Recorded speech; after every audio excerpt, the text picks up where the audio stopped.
We hear a lot of perspectives on the Mankind podcast. Inclusion of a guest is not an endorsement of their views, and the opinions expressed here do not always represent the mission or values of the Mankind Project USA. What is respect? It's one of those words I use all the time. Generally we want respect from our partners, our friends, my coworkers, my boss.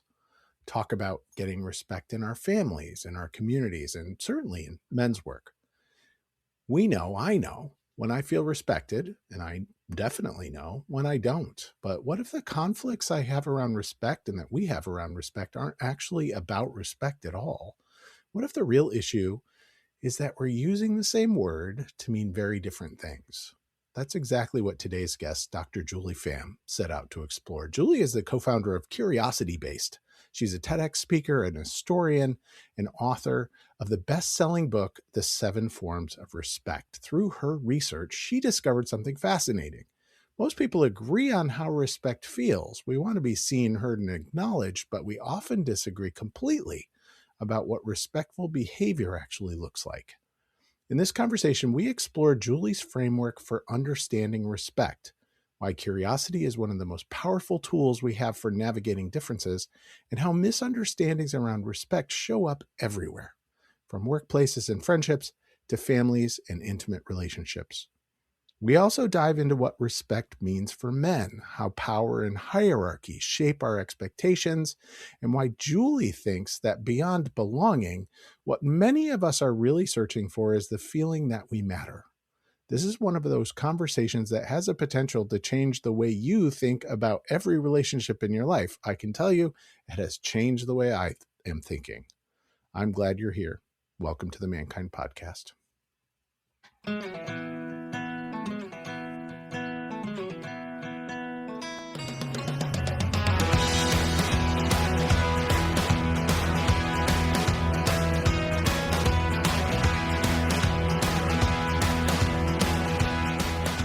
Hey, everybody, it's Boysen Hodgson. Welcome back to the Mankind Podcast, the show where we are breaking the molds of modern manhood to prove beyond a shadow of a doubt with every episode that there is more than one way to be a man. Today, I can't tell you, this is, I think, one of the fastest turnarounds for a podcast episode that has ever come about. I am with Dr. Julie Pham, who is the founder of Curiosity Based and the author of the #1 Amazon new released and bestseller, 7 Forms of Respect, a guide to transforming your communication and relationships at work. Dr. Pham, say hello. Hi there. Hi, Boysen. Nice to be on this podcast. I'm so excited about this, and I will say a little bit more just to, so our friend of the show and my friend Bobby Bakshi reached out talking about something else and happened to put in this little quip about Dr. Julie Pham and the work that she's been doing and the research that she's doing right now. And I was like, whoa, what is this? Who is this person? You know this person? Can you connect me to Dr. Julie Pham? And absolutely, no problem. And less than a week later, here we are recording the podcast. So, and let me get into why I think this is so exciting. So, as I said, Dr. Julie Pham is the founder of Curiosity Based, helping people practice curiosity in the world, starting in the workplace. She's a #1 Amazon bestseller for 7 Forms of Respect and a TEDx speaker who gave a talk on curiosity as a practice. Does that ring true with the Mankind Project audience? I think so. Dr. Pham is an award-winning leader who applies her community building experience to strengthening teams. She worked as a journalist, an historian, tech industry marketer, and a nonprofit executive. She earned her PhD in history at Cambridge University as a Gates Cambridge Scholar and graduated magna cum laude from UC Berkeley, where she studied history. And she also got her real-life MBA by running her family's Vietnamese language newspaper during the Great Recession. So, Dr. Pham, it was about respect that I got so intrigued with your work. Respect is a word that we use a lot in the Mankind Project. It gets brought into conversations a lot. I know it's a topic in work conversations a lot. And many of us make the assumption, I make the assumption, that I know what respect means. So in your research, what have you been learning and how are you now understanding respect? Yeah, respect is one of those words where we think that there's actually a fixed universal definition. And so often the way we talk about respect is respect versus disrespect. And so, I mean, Yes. voicing it could be, I need you to respect me.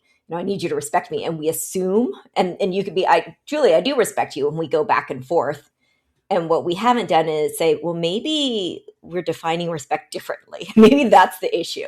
Maybe it's not about respect versus not respect or disrespect. Maybe it's just different definitions. And so in my research, what I found is that we can agree on how respect feels, to feel seen, to feel heard, to feel acknowledged. We disagree about what does it look like. And so there are many examples for this. I'll give you one. For some people, being CC'd on an email is respectful. It means I'm being included, I'm giving this information, things are being transparent. And for other people, it's just, why are you wasting my time? Unless you need me to do something, do not CC me on that email. So there are all of these different examples of where there can be clashes in our expectations of what respect looks like. And so I actually compare 7 forms of respect to 5 love languages. Just the way that there are different ways of expressing love, there are different ways of expressing respect. But when people hear the title, when they hear 7 forms of respect, they automatically think something like 7 habits of highly effective people. As in do all 7, right? Like these are all the ways. And I think that actually reflects our thinking around right or wrong. And this is to be more prescriptive. And actually at the heart of 7 forms of respect is curiosity. How do we get curious about respect? Yes. And do you want to start from talking about the 7? So first of all, 5 love languages. This is something we've talked about a little bit on the podcast, but it's more of a typology than a recipe kind of thing. It's I've done exactly. number 1, I've done number 2. No, it's like what matches with me? How do I naturally show up? What do I naturally respect? What do I naturally expect from people, and how can I create? So do you want to start with the 7 or do you want to start with the kind of contexts? Yeah. No, so I'll start with the 7. So I like to use the acronym PICA, PPICCAA. Yes. And so it stands for punctuality, procedure, information, candor, consideration, acknowledgement, and attention. So punctuality, it's about time constraints, honoring time constraints. Procedure is about following the rules, following protocol. Information is about giving access to information, to knowledge. So that's kind of that FYI. I'm not expecting you to do anything with it, but I'm giving you access to it. Candor is that constructive feedback. It's a little more than information because it can actually be, I want you to do something with this information. And then there is acknowledgement, which is gratitude, praise, or even just, I got your email, like going that little extra step. And then attention, that is deep listening, not multitasking. And so all of these, it's about what do you prioritize? And I actually like to use the word prioritize instead of values. All right, because values is something something always. It's always we value this, right? But priority, to prioritize something, recognizes I'm going to have to choose one over the other because sometimes I can't choose both equally. And so when I say priority, and to prioritize, it recognizes that the context is going to force us to make decisions and choices. So for example, if I'm going to have to be late to a meeting or stay long for a meeting, I'm going to choose, my vendor is waiting for me and I'm talking to my customer, I'm going to talk to my customer as long as I need to, and my vendor's just going to have to wait. And the vice versa, right? If I got a customer waiting for me, but I'm talking to my vendor, oh, we got to end this meeting because I got to go talk to my customer, because there's a power dynamic there. There's someone who pays me money and there's someone who I'm giving money to. And and that's another aspect about this framework that makes it a bit more complex and recognizes, I think, the context. is that there are 3 dimensions to respect. The first is hierarchy. So that's the power dynamics. It's recognizing that that when I think about how to show respect, I'm going to be thinking about whether I verbalize it or not. Does this person have more power, equal power, or less power? Right? My customer has more power than me. My vendor has less power than me. My boss has more power than me. The person who reports to me has less power. And this isn't always just about titles, actually. Sometimes there are situations where actually maybe in another context, my boss is also my parent or the person who reports to me is my parent. So, they have more power than me in another context. And so it can switch. So that's the first dimension is hierarchy. The second is what I call give versus get. So the way we like to give respect can differ from the way we like to get it. So Boysen, just think about how some people, they love to surprise other people, but they don't want to be surprised themselves. Right? Or think about some people who love to give you unsolicited constructive feedback, but when you give them unsolicited constructive feedback, they don't like it. And that can also be related to that first one, the hierarchy, because maybe I want feedback from my boss, but I don't want feedback from my peer because what do they know? Right. And so that's the second dynamic. Or vice versa. I don't want feedback from my boss, but I do want feedback from my colleague. Yeah. Yeah. And it changes. There's no, and even in this, there's no, it must be this way. It's just something to be aware of. And then the third dimension, this is actually the trickiest one because this requires a lot of inward curiosity, a lot of self-awareness. And this is the question of what matters to you? What actually matters to you? And that is different from what should matter to you. And what I mean by that is we've all been socialized to define respect in certain ways. I should be respected this way if I'm of this positional power, and I should do this. What we don't ask is, does this actually matter to me? Do I actually care about this?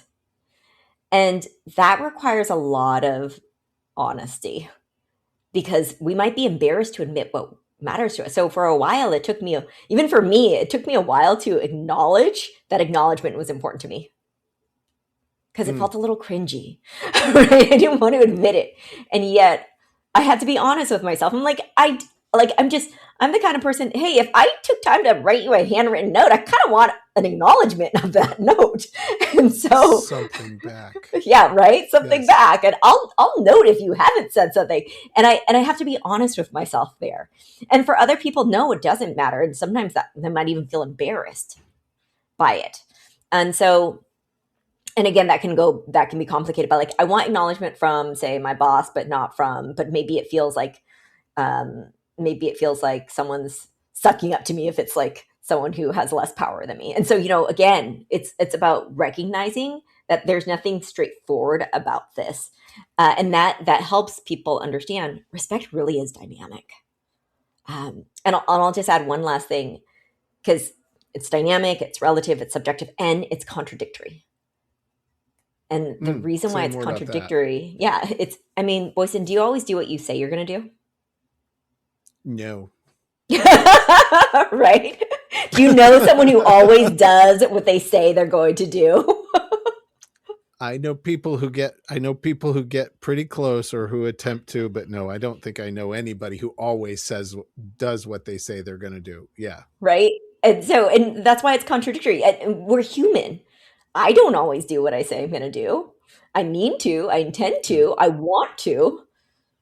And yet that's where if we think that people are always going to do what they say they do or what matters to them, then we're sort of we're recognizing that things happen. And I think that's where it can be tricky where people can feel like they're getting mixed messages because it was well, it was okay that I was late yesterday. And now why are you angry at me that I'm late? And it's just because our expectations change. And so that's why it can also be contradictory. And and it all fits into the context. Like I think that was a great example. It was fine with you yesterday that I was late, but it's not okay with you today that it's late. Well, fundamentally it matters to me if somebody is on time. I do want to be respected in that way, punctuality.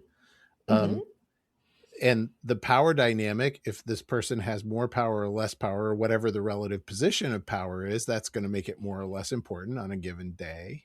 And the give and get. Like yesterday, I gave you a pass. Today, I want you to show up and get what. So I love how you can kind of see all three contexts happening in a very simple thing for respect. I love that. What are you learning about? So a lot of our audience is obviously men. Respect is something that we talk about it's actually one of our core values. It's something that we talk about in the work. Respect is associated in our core values with our guiding principle of connection. So respect, compassion, and intercultural competence are the three kind of values that we put underneath connection. Are there differences that you see in the way that men get socialized, especially that early teaching stuff around respect, that maybe doesn't line up with what actually matters for us? Well, does that make sense? So I'm going to speak anecdotally because I don't do those psychometrics and ask for all the. So I will say that sometimes it can. Sometimes for men, there could be more of that black and white. And so there's that work on, hey, how do we introduce curiosity to introduce nuance? And that there can be all these different ways of seeing something. So there's that. And one of the things that I'm actually really proud of is that this work also resonates with men. Because, Boysen, in the work of communication skills and of interpersonal development, sometimes words like compassion and words like empathy can be like, that's soft stuff, right? Like that's, but respect is like, yeah, I want respect. I give respect. Respect, and I mean, it's gender neutral, but it can also kind of be manly too. So it resonates. And so I'm actually really proud of being able to reach across and find something for where men are just, that appeals to me. So even some of our, some of the clients we work with, they are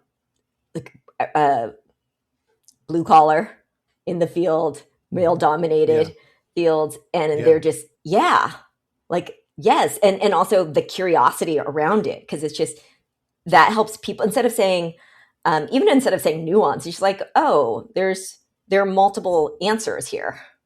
Oh, there are different ways to see this. And I'm actually also a really big proponent of just using plain language too. Because I think sometimes when we talk about, even like when we talk about empathy, like what does that really mean? It's just like, so I that's where it's resonating with men, and I'm really proud of that. Nice. So let's talk about, so I'm interested. I want to learn more about respect. I want to learn more about PICA and the 7 different modes of respect. So your book's a great place to start with that, to dive into that. And for the listeners out there who are just getting started on this, what are some of the secret sauces to getting better about learning respect, both for myself and for others? It's the elasticity conversation I think I want to go into. Yeah. So when I first started doing this research, my question was, how do you want to be treated? And people would say with respect, because I was starting in the workplace. How do you want to be treated at work? With respect. Well, what does respect mean to you? And people would talk about the golden rule. Treat people the way you want to be treated. Now, the problem with the golden rule is, what if people don't want to be treated the way you want to be treated? Right? And then there's the platinum rule. Treat people the way they want to be treated. Now, what if you don't want to treat them the way they want to be treated, right? Maybe, for example, they're like, I want you to publicly criticize me and really give it to me.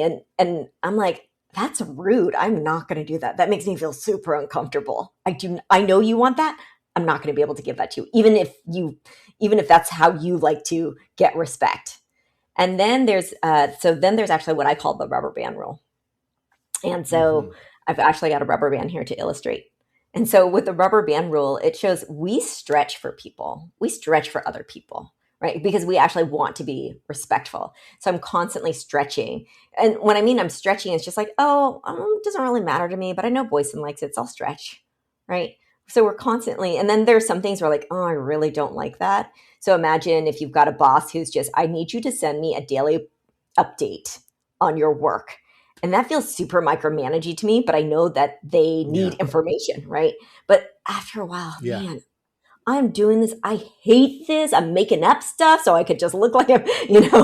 And so we're stretching and stretching and stretching. And what ends up happening is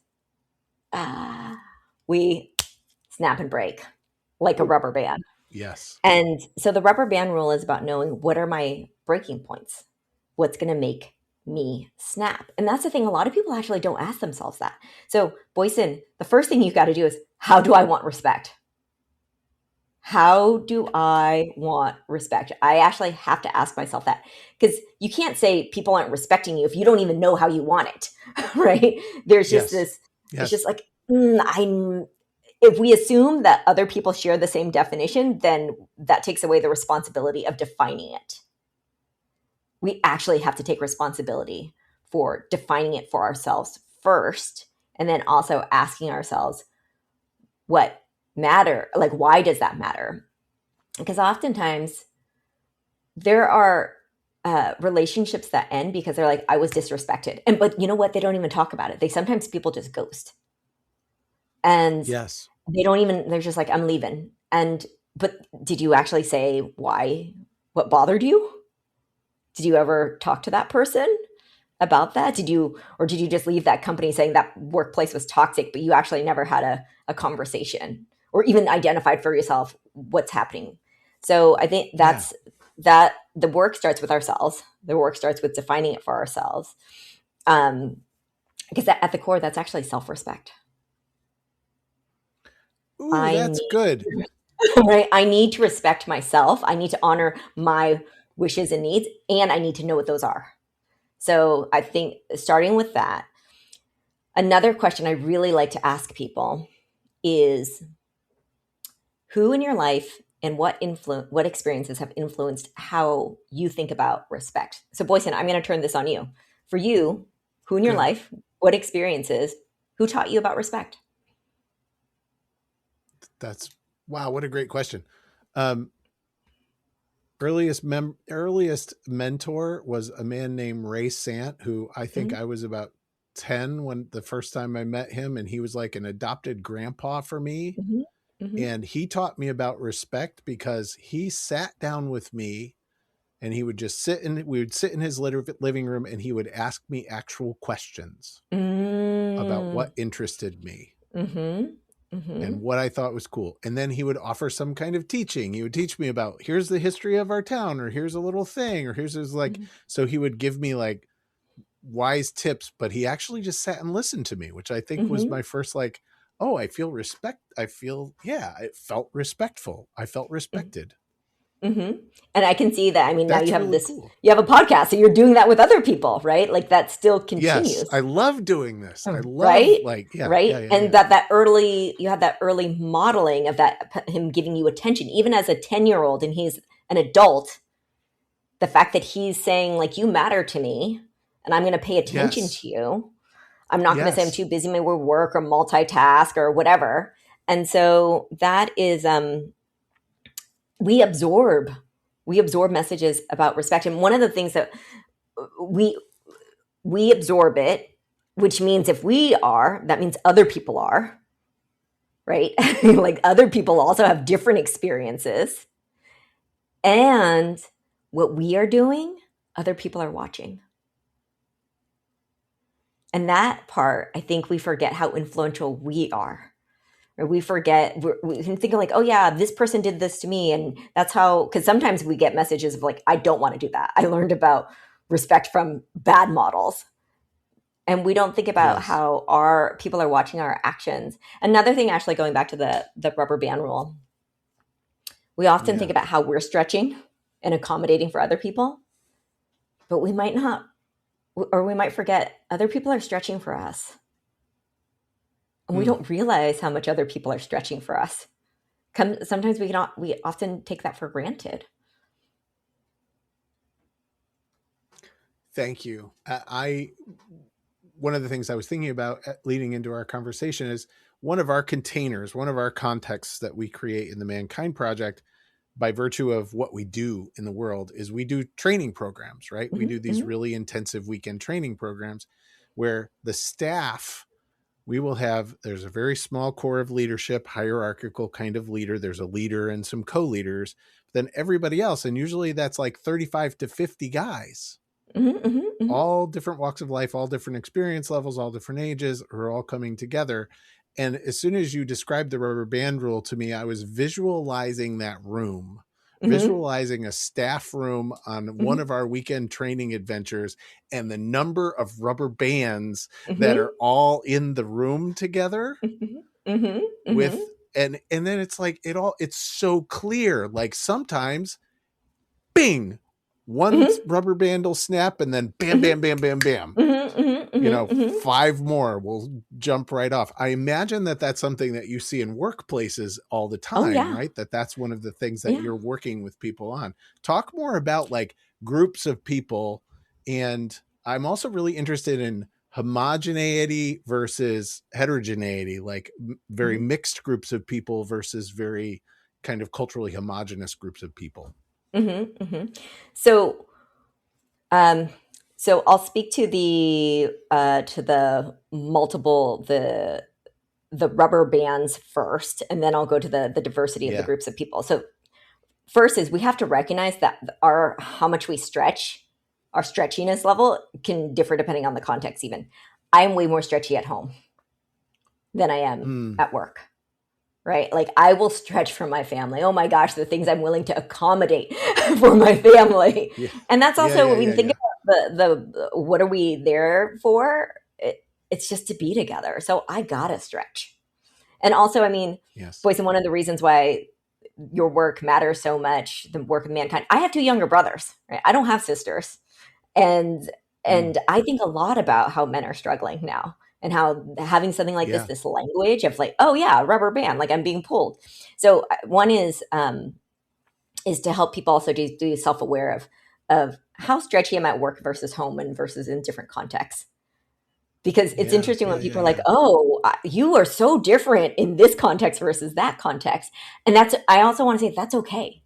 I don't think people need to be exactly the same because we actually get to choose. And for me, it's just like, these are just different aspects of who I am. I'm not inauthentic. I'm just, the context has changed. So, and then going to your second question of the diversity of the group, I think that the more diverse the group, the more they have to work at articulating what matters and then getting to a place of shared definition. So, So I like to use the analogy of language when we think about respect in an organization. So if you look at a big company and you think about the CEO and the leadership team, and then just for the 7 forms of respect, which are the 2 to 3 forms that are prioritized at the national language? That's the national language. Wow, all right. Yeah. So I mean, I remember working in tech, and it was just candor was really prioritized. Acknowledgement was also prioritized, and so was information. What was not prioritized was attention. People multitasked all the time. Punctuality was not prioritized because people were triple booked. And consideration was also not prioritized. And I also think you got to be unapologetic about what you prioritize, because you cannot have all 7. You would be exhausted and being stretched in all of these different directions. It's okay. And so, but going back to here are here are the top 2 to 3 forms that we prioritize across the org. That's the national language. And then you think about the different departments. There's engineering, there's marketing, there's finance. Those functions are really different. They care about different things. Typically, the personalities, the people who lead them, are also pretty different too. And so the forms of respect that are upheld and prioritized in those departments, I liken that to regional dialects. To the regional dialects, right? And then there's the individual, and they have their own preferences too. And people who can do best in any organization are those who can be multilingual, who can go to engineering and who can go to marketing and go like, this is what they're going to care about, right? And so the point here is to adapt and to know that you're going to have to adapt, and to also for an organization to be clear about what matters, and clear and realistic, not just aspirational, but like this form of respect matters. And that means it's going to, and all of them take work, by the way, all of them take a lot of work. And I think that people, one of the mistakes that people make is they think that if you put it on this vision board or a value statement, that's enough. Like, just like we care about candor, and we will, and just, no, you actually have to work and demonstrate it and build it in and build in time to do it. You can't just say, well, we need to give each other feedback. And like even on my team, it's just like, okay, we're going to have this formal setting aside time to give each other feedback. And that could be at the end of every workshop, like we built in the debrief time. And at the end of, okay, we're going to give feedback to each other interpersonally, and we will set aside that time and the work to do that. So in any case, how it works in organizations is, and where there's a lot of diversity, is it just takes extra work to define it. And yet that extra work pays off. And actually, even with groups that are, say, maybe more homogeneous, but they're still individuals. Individuals still have their own preferences. So it's not even, let's say it's like mostly men and mostly one race, but you're still going to have differences because people are different. And actually that can be dangerous, because sometimes in homogeneous settings, people might assume that we care about the same thing when we actually don't. Or we want respect the same way, or we give respect the same way, and these things. So making the implicit explicit kind of becomes priority number one in terms of setting up those expectations. Wonderful example that I've seen multiple times in the Mankind Project is groups of guys, and this is kind of goes along with the kind of hierarchy and power and what matters. Guys who have known each other for a decade, who have staffed dozens of weekends together, who have been in communities together, who just know each other absolutely. And then the kind of male give each other shit kind of respect, kind of feedback and then if you have a new group of folks coming in, or newer people coming in and witnessing that, it's like instant tension between that kind of old relationship, new relationship kind of thing. And we don't talk about it an awful lot. We don't make it explicit about what's happening. I would also even say that maybe even in that group that's been doing it for a long time, someone's like, I don't actually like this, but everyone else is doing it. I don't like that kind of ribbing. But everyone else is doing it. And then you get this younger cohort who's coming in, or newer cohort or whatever, and they're like, we don't like that. And it's like, oh, finally, we can maybe change this up, or we can reevaluate this. Something that, another example that depends on context, and I think that this is kind of gendered. I worked in the tech industry for a long time. And male-dominated industry. Profanity is totally acceptable. In fact, it's kind of a sign of candor and just being honest and real. And yet, if you get more women in the group, well, and I don't want to say that women swear too, right? Or you get more diversity in that group, or take that. You can't if you use profanity, you can't do that in government. That's going to be inappropriate, right?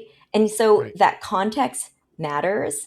And actually, I like to also ask organizations, I'll survey them, hey, what are examples of respect and disrespect here? And I actually intentionally have them fill it out in the same form. So I don't say, right, what's respectful and what's disrespectful. I have it in the same form. And that way we can kind of see how some people are like, profanity. I was like, yeah, is that bad or is that good? Right? And that's, that kind of gets at how it's relative. And that's actually at the core, is just for people to understand, oh, respect is not like metal. It's actually rubber, and it actually flexes and it changes depending on the perspective. And also, here's another thing that I've learned in my research: how we think about this changes over time. Yeah. So people who are more junior in their career think a lot more about giving respect, how to give respect. And people who are more senior in their lives and in their career are thinking more about how they're going to get respect.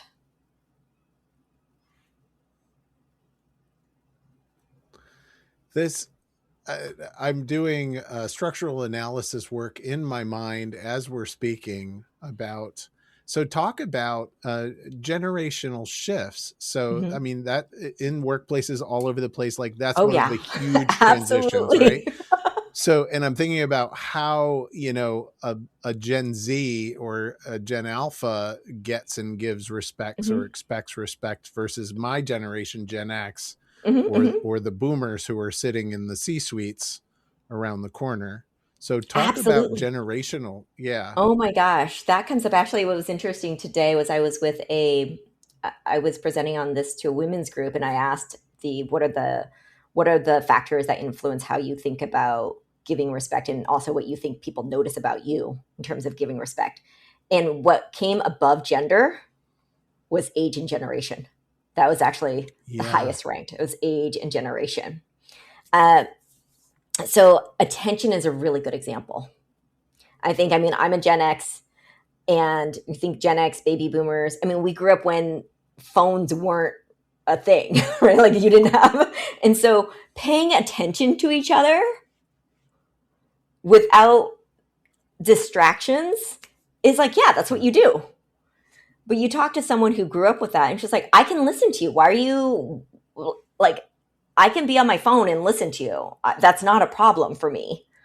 And yet for someone who's not used to, like, no, you cannot listen to me if you were on your phone. I feel that you are not paying attention. And then you throw in, now we have a lot of conversations around neurodiversity, right? And like, well, if you have ADHD, right? Like, what does that mean? It just, is it okay if you're fidgeting with something? Can you truly be listening to me if you're actually like drawing or something like that? It's Right. So all of those things, that it's actually about awareness, because, and that also moves away from rules. Like respect looks like putting away your phone. And what you could also, so instead of saying like, hey, respect, to be respectful, do this, you could also just, if you don't want people to use their phones, just like, hey, put away your phones because we're going to pay attention to this. But when you say respect, that's when it gets loaded, right? Because you're conflating a behavior with respect. And this is where it's like, actually, just because I use my phone doesn't mean I'm being disrespectful. It just means that's not a priority for me. Like multitasking, because say in the tech industry, multitasking is actually considered a sign of performance. Right? There's some industries where it's literally the fact that I can do so many things at once is a sign of performance. It is not a bad thing.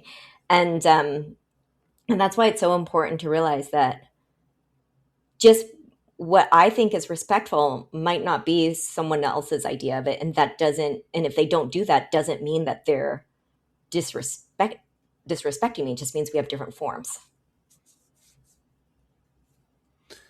How has the reception been to this much more, you used the word nuanced, this much more nuanced understanding of respect? How are you being received out there in the world? It's so one is, for some people it's really hard because it's just they want a right or wrong answer. And so it's really hard to say it depends. And that nuance, that it's just it's and that's why I try to explain, hey, at the core it's about curiosity. And so some people really struggle with it. In fact, some people cannot, even no matter how I explain it, they're just, oh yeah, well I have all 7 forms, so I'm really respectful. They actually cannot comprehend that it depends and that it's not about getting all 7 because their minds are so wired to the more the better. So I'll say that's the extreme end. And then the other, Yes. and I think which is more common, is just, oh, this makes sense. Yes, there is difference. Oh, yeah, that's why. Oh, they're not disrespecting me. And so it's actually a relief. And it also is a relief to them, like, oh, I'm not being I'm not, maybe if people can understand this, they'll understand that I'm not being disrespectful if I'm on my phone. Right? And like, and how do we actually have conversations where we try to understand where we're coming from. So another thing I tell people, because like I said, some people really struggle with the idea that it depends.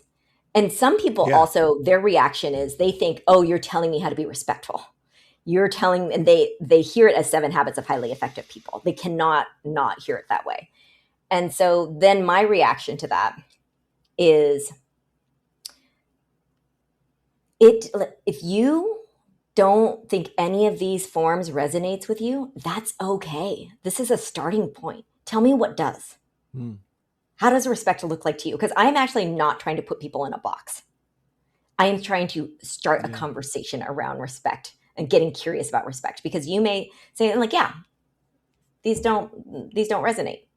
Okay, tell me what does. I'm not going to push you into saying that it has to be one of these 7 forms, because the thing is, these 7 forms, they're actually subjective in that, because it depends on your intent. So I'll give you an example.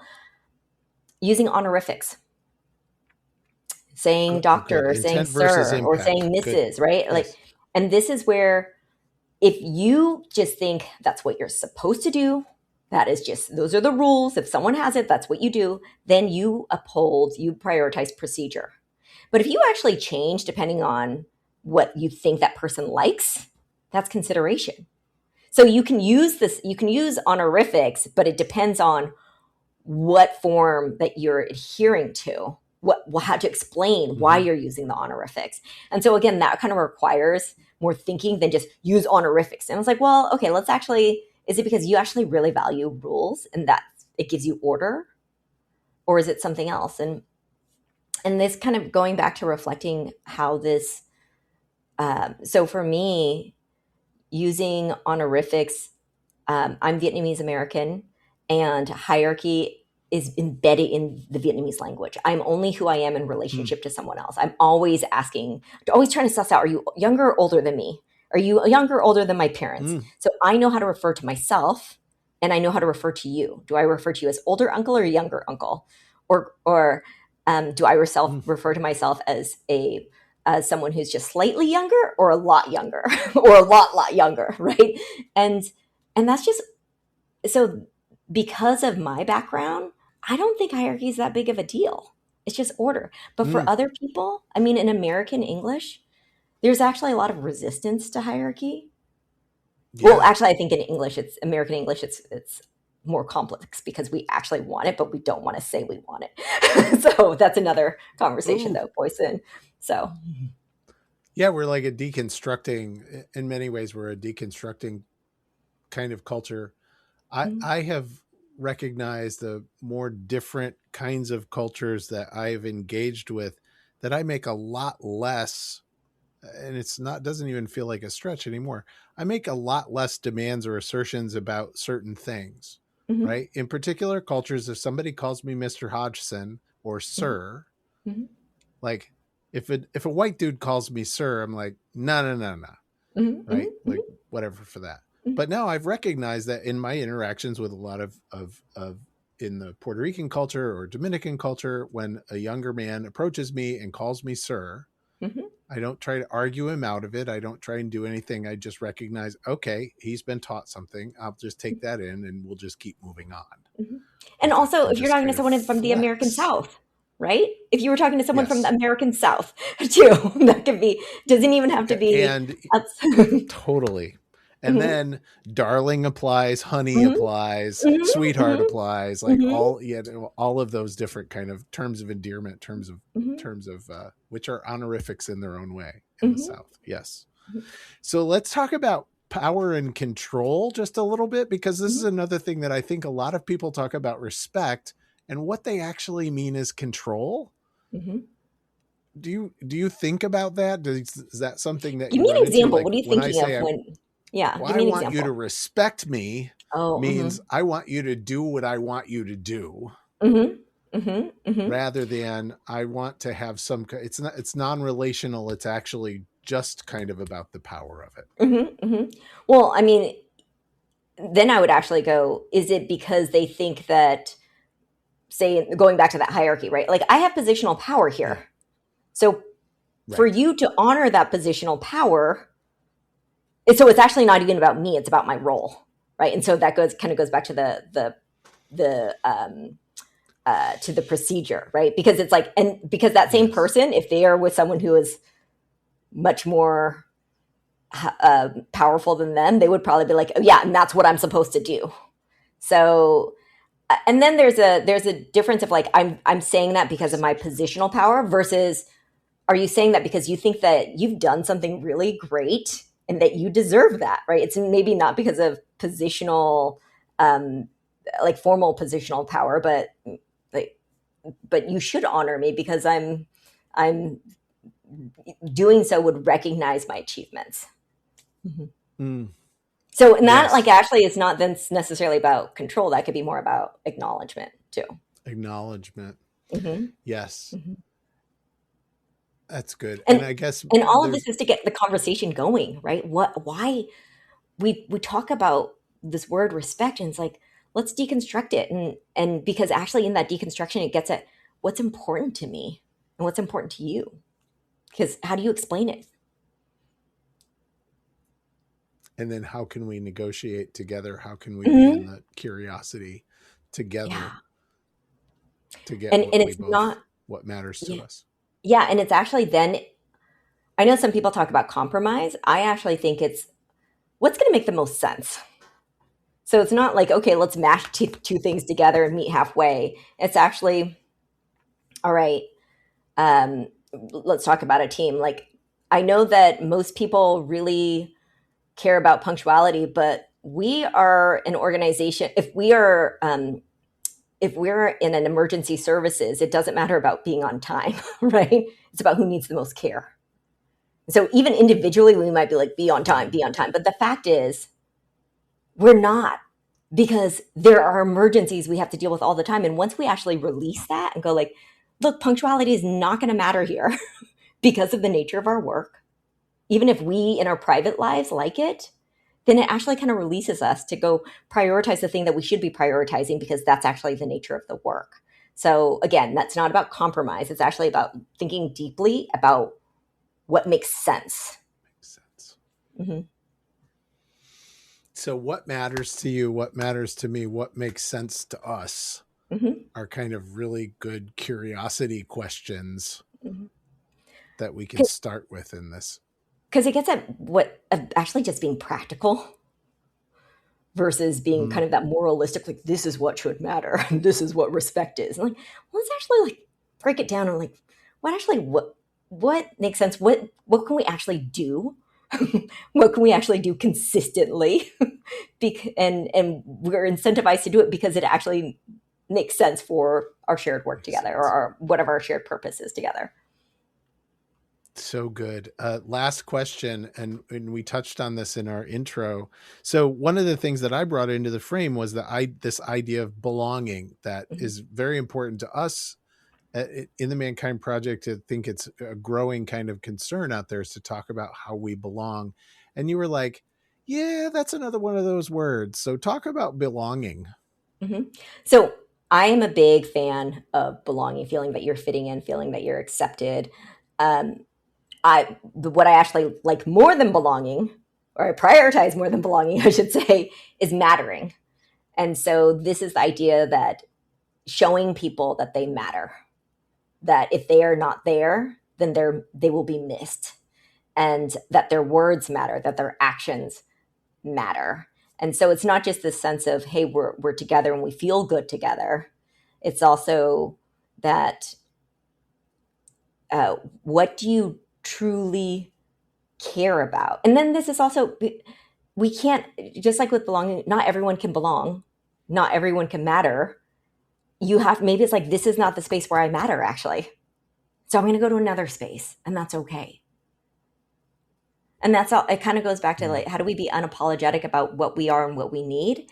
And if, for example, my rubber band is breaking all the time in this organization, I need to go to another one. It's not the organization that needs to change. Maybe I'm the one who needs to opt out.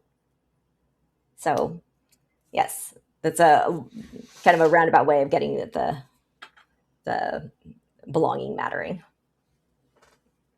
So what's one thing that you would say to folks who are beyond go buy your book to engage with you and engage more? What's one thing you would say to folks who are curious now about, how do I learn more about respect in, say, my family? Let's start real close to home.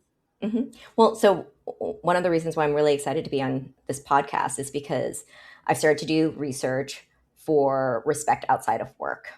And actually, the next book is going to be on respect in friendships. And one of the things that I realized, we started the research last fall, we got about 200 people. Most of the people who volunteered have been women. And so I am intentionally making an effort right now to get more men. And I'm actually having male-only focus groups. And Boysen, it has been fascinating. And so even in that conversation, that facilitated conversation of respect in friendships, when was the time you felt disrespected by a friend? When was the time a friend felt disrespected by you? What happened? Did it ever get resolved? I would love to invite your listeners to reach out to me to participate in this research, because that way, and when I say research, it's just conversations, because what I'm collecting are stories, and I don't ever go speak on behalf of men. It's just like, tell me your story, right. And you happen to be a guy. So yes. I'd love for your listeners to get engaged that way. Thank you so much. Dr. Julie Pham, what's your website address? So it's in the air here? Yeah, it's curiositybased.com. So that's past tense, curiosity based with a D at the end. And you please reach out to me on LinkedIn. I'm very active there too. Curiositybased.com. Find Dr. Julie Pham on LinkedIn. I am so grateful for this opportunity to talk to you.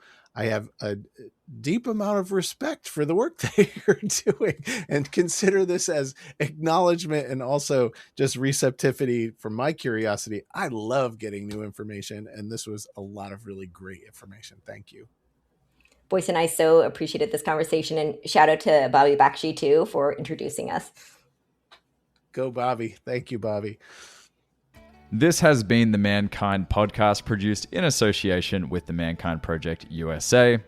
And of course, I want to thank you, the listener, because through your attention and your support, you make it a heck of a lot easier for us to let men out there in the world know that they are not alone and that there is more than one way to be a man. And if you've been enjoying the music throughout this episode and all of our episodes, check out Jim Donovan and the Sun King Warriors. I have links to them in the show notes. Now, the fee for this episode is simple. If you found gold and insights that you believe could benefit your loved ones and those you care about, be sure to share it with them. And of course, remember that life doesn't happen to us, it happens for us, so long as we rip the pen out of fate's hand and become the author of our own story. So my friend, pick up the pen and we'll see you next week. Lots of love.